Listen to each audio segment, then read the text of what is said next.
Warga 14 Ulu Palembang serbu vaksinasi massal Sinovac dan Pfizer. Warga 14 Ulu serbu vaksinasi massal yang digelar Polrestabes Palembang, Polsekta Seberang Ulu 2, Kelurahan 14 Ulu, Jalan Kiai Haji Azhari, Palembang, Rabu, tanggal 27 Oktober tahun 2021. Target 150 warga tervaksin hari ini. Jenis vaksin Sinovac dan Pfizer. Mari kita vaksin ya, Bapak Ibu sekalian. Tolong diinformasikan. Sekian dan terima kasih. Wassalamualaikum warahmatullahi wabarakatuh. Julianti, Ibu Julianti Francisca. Polsek lah.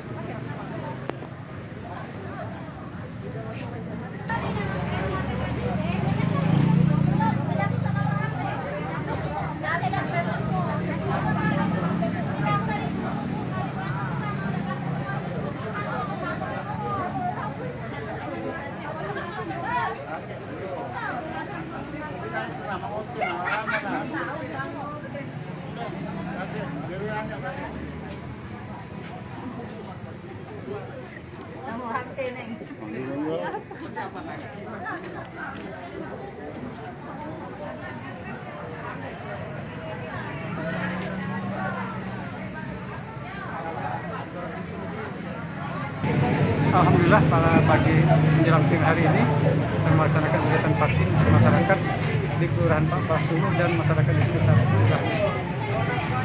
Alhamdulillah masyarakat cukup antusias untuk melaksanakan vaksin, dan pada pagi hari ini, pada siang hari ini kami laksanakan khusus untuk mendekati dengan pemukiman masyarakat. Jangan lupa subscribe, share, komen, dan like ya.